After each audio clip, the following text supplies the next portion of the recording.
sa ospital, pangatlong chemotherapy ko na ito. So, sa pangatlong therapy, bali matagalin ang chemotherapy. 6 na buwan na. Tapos,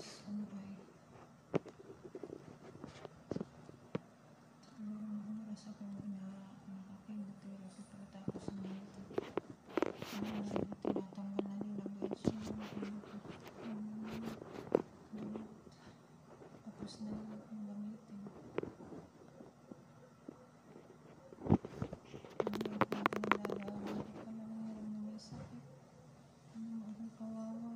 Kasi sa pera na lang wala akong trabaho, hindi ako makapagtrabaho, tapos nahirapan na ako kasi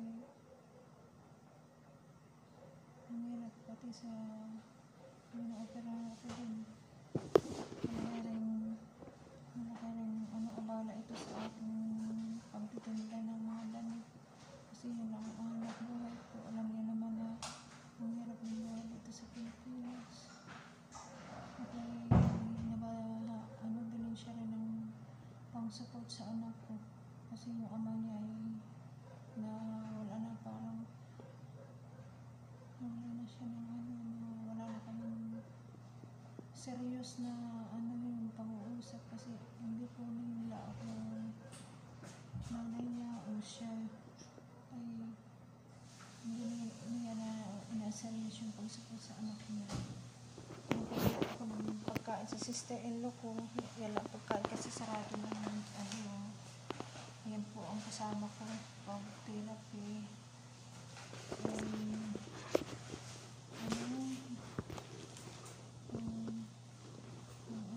Guys, hindi sabihin ko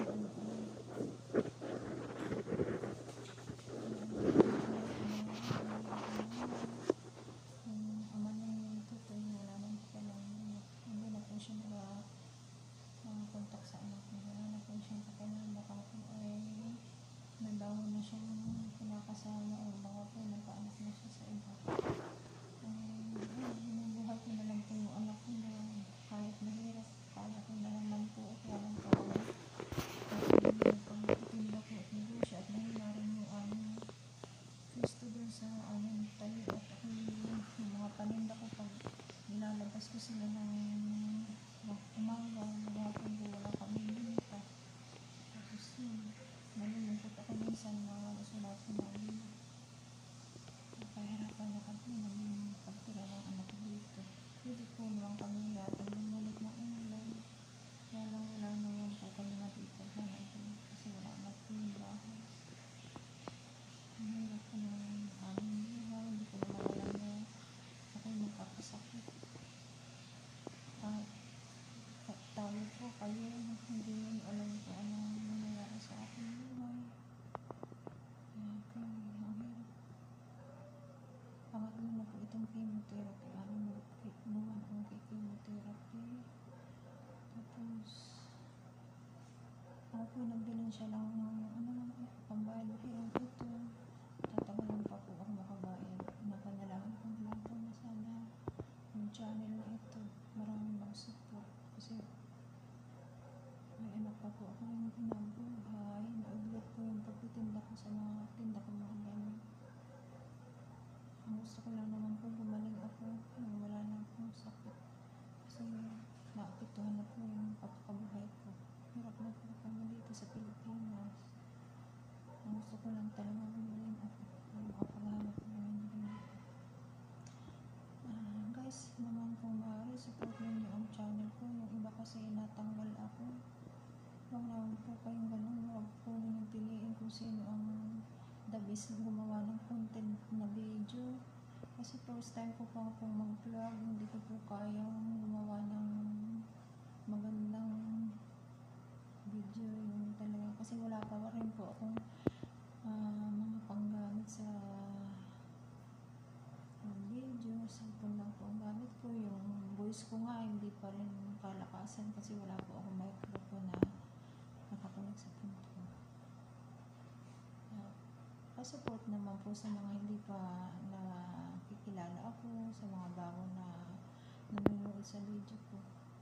Kasi matagal ang gamutan ko po at ako'y stage 2 cancer, breast cancer.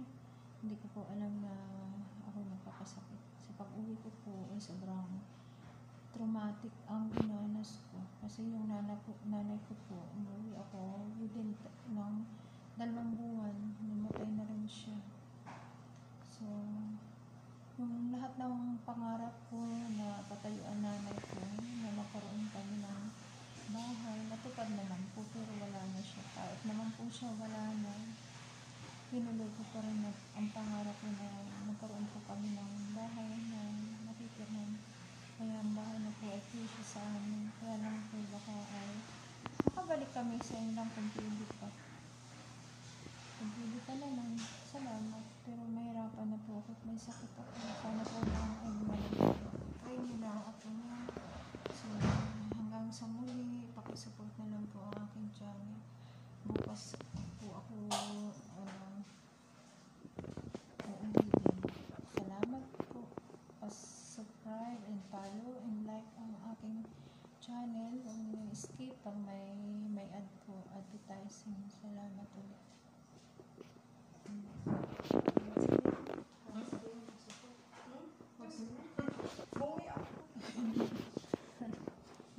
Bungi daw po siya kaya nahihiya. Ano po, sige po. Bye-bye. Hindi po ako makababay kasi may swero na kami. May swero yung kamay ko. Ayan. Ako pa kinuna ng dugo, nagpasao. Ang pasa.